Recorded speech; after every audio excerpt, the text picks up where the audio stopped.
ওহো! এখন কি শোনা যাচ্ছে অবশ্যই জানান। আমি তো বকবক করেই ফেলেছি কতগুলো, আল্লাহ! আমি তো ৩ মিনিট ধরে বকবক করছি অথচ কেউ শুনতে পাচ্ছে না।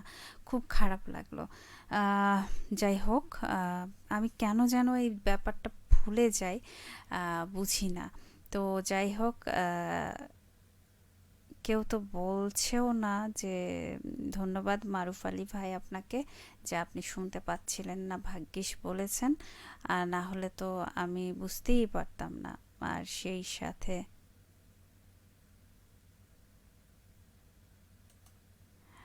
আচ্ছা, সাধারণ আহ, ভাইকে আমি দেখলাম, কিন্তু ভাইয়ের কেন যে এটা আনহাইড হয়ে গেল, অনেক বড় লেখাটা, কিন্তু কেন হাইড হয়ে গেল বুঝলাম না। আমি আনহাইড করারও চেষ্টা করলাম, কিন্তু কেন হলো এমন? যাই হোক বন্ধু, আপনি আবারও চেষ্টা করুন আমাকে কমেন্টস করতে, আশা করি আহ, সামনে আপনার মন্তব্যগুলো পাবো। আর সেই সাথে বলতে চাই যে কথাগুলো খুব ছোট, কিন্তু আচ্ছা, যে কথাগুলো আমি বলতে যাচ্ছিলাম বারবার বলে ফেলছি। আর সেই প্রত্যাশা পূরণ হলে তৈরি হয় বিশ্বাস। কিন্তু শ্রোতা বন্ধুরা, আমরা অনেক সময় ভাবি আমি তো ইচ্ছা করে কথা রাখিনি, একটু ভুলে গিয়েছিলাম। কিন্তু যার সঙ্গে কথা দিয়েছেন সে তো আপনার মনের ভেতরের ব্যস্ততা জানে না। সে শুধু জানে আপনি বলেছিলেন। এই আপনি বলেছিলেন, এই কথাটার মূল্য অনেক।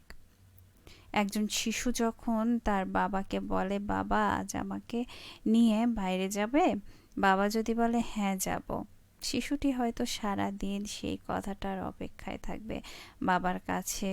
সে হয়তো কিছু, মানে আহ, হয়তো ছিল ব্যস্ততার মধ্যে বলা একটা সাধারণ কথা, কিন্তু সে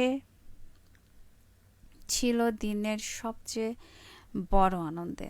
তার প্রতিশ্রুতি দেওয়ার আগে আমাদের একটু থামা দরকার, ভাবা দরকার, আমি কি সত্যি এটা করতে পারবো? যদি না পারি তাহলে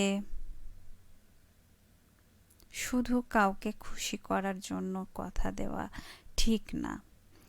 আর সবচেয়ে বড় কথা, একটা আমাদের একটা মজার অভ্যাস আছে, কেউ কিছু চাইলে সরাসরি না বলতে পারি না, বলবো আচ্ছা দেখি, আহ, হ্যাঁ করে দেব, ঠিক আছে চিন্তা করো না। তারপর কাজটা আর করা হয় না। পরের দিন সেই মানুষটি যখন জিজ্ঞেস করে কাজটা হলো, তখন আমরা বলি ওহ, আসলে মাথা থেকে বের হয়ে গেছিল। প্রিয় শ্রোতা, আপনারও কি এমন হয়? যদি হয় তাহলে আজ থেকে একটা ছোট্ট নিয়ম করুন। যে কাজ করতে পারবেন না সেটার প্রতিশ্রুতি দিবেন না। না বলা, কখনো কখনো হ্যাঁ বলার পরেও কথা না রাখার চেয়েও অনেক বেশি সুন্দর। যাই হোক, মারুফ আলী ভাই বলেছেন হ্যাঁ শোনা যাচ্ছে এখন দিদি, দেখা যাচ্ছে, শোনা যাচ্ছে, এফএম শোনা যাচ্ছে। ধন্যবাদ, আমার গলা বসে যাচ্ছে। যাই হোক, কেন বসে গেল বুঝলাম না। আহ, আমি কি কমেন্টস পাচ্ছি না নাকি বুঝলাম না তো। দেখি তো অন্য কোথাও কমেন্টস পাই কি না, একবার দেখে নিই, তাই না? বন্ধুরা হয়তো বা কমেন্টস করছে, কিন্তু আমি পাচ্ছি না কোনো কারণবশত। তাহলে কিন্তু আবার একটা খারাপ একটা অবস্থা হয়ে যাবে, তখন কিন্তু খুব মন খারাপ হবে। তো যাই হোক, দেখি কোনো বন্ধু কি সত্যি এরকম কোনো সমস্যা হচ্ছে আমার সঙ্গে, কিন্তু কয়েকদিন থেকেই এরকম সমস্যায় আমি পড়ছি। তো যাই হোক, আচ্ছা, এবার পেলাম সাদা রং বলেছেন, সাহায্যকারী পোস্ট, আমার ভেতরের কথা মানুষ শুনতে পায়, মানে আমি মনে মনে যা ভাবি মানুষ তা সরাসরি জানতে পারে। আমি যদি মনে মনে হিসাব করি, মানুষ তা হুবহু জানতে পারে, যেটার সাথে কোনো সময় লাগে না। ঠিক যেন মোবাইলের কথা বলার মতো এপাশ ওপাশ।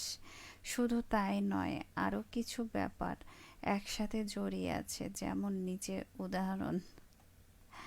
ওরে বাবা, এত বড় লিখেছেন! এটা তো ৩-৪ বারেও লিখতে পারতেন, নাকি সময় ছিল না, অভাব? সাদা রং।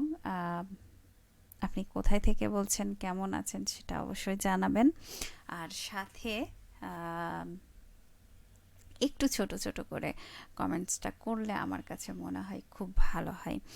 আর যাই হোক, যেটা বলছিলাম, আরেকটা গুরুত্বপূর্ণ হচ্ছে, সব প্রতিশ্রুতি একরকম নয়। কিছু প্রতিশ্রুতি আমরা মুখে দিই, কিছু প্রতিশ্রুতি কাজের মাধ্যমে দিই, আবার কিছু প্রতিশ্রুতি না বলেই দিয়ে ফেলি। যেমন ধরুন, আপনি কারো কাছে খুব, মানে কারো কাছের মানুষ, সে আপনার সঙ্গে নিজের ব্যক্তিগত কথা বলল, সে আপনাকে বিশ্বাস করে করে বলল। আর ধরে নেন, যদি এরকম হয় যে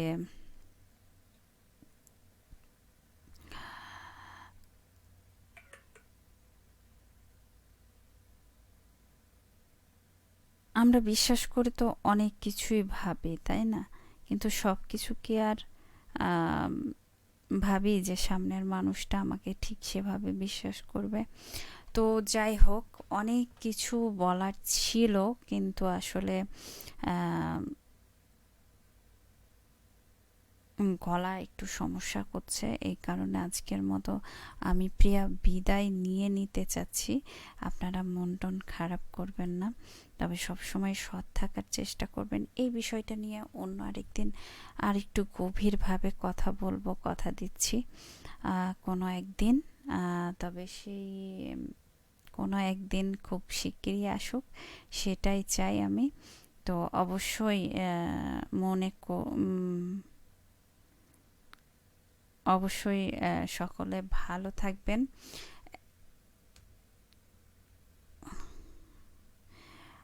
সবচেয়ে একটা কথা বলি যেতে যেতে, যেটা হচ্ছে, আপনার একটা কথা কারো মুখের হাসি আনতে পারে। আপনার একটি রাখা প্রতিশ্রুতি কারো নিরাপত্তা দিতে পারে। আবার আপনার একটি ভাঙা প্রতিশ্রুতি কারো মনের দীর্ঘ অভিমান হয়ে থাকতে পারে। তাই কথা ভেবেচিন্তে দিন, কথা রাখুন, মানে কথার মধ্যে রাখুন আন্তরিকতা। এবং আর কথা রাখতে না পারলে সত্যি করে ক্ষমা চান, কারণ মানুষের কাছে আপনার সবচেয়ে দামি পরিচয় হতে পারে একটাই, এই মানুষটা কথা দিলে কথা রাখে। সবাই ভালো থাকবেন, সুস্থ থাকবেন, সুন্দর থাকবেন, নিরাপদে পথ চলবেন, নিজে ভালো থাকবেন, অপরকেও ভালো রাখার চেষ্টা করবেন। আবারও কথা হবে অন্য কোনো নতুন অনুভূতি নিয়ে। সে পর্যন্ত সকলকে বিদায় জানাচ্ছি, আর আমন্ত্রণ জানাচ্ছি আগামী পর্বে। আশা করি সব সমস্যাগুলো কাটিয়ে আমরা উঠতে পারবো। আমি উঠতে পারবো, আপনি উঠতে পারবেন, সকলে উঠতে পারবেন কোনো এক সময়। তো সমস্যাকে ভয় নয়, সমস্যাকে জয় করার চেষ্টা করুন।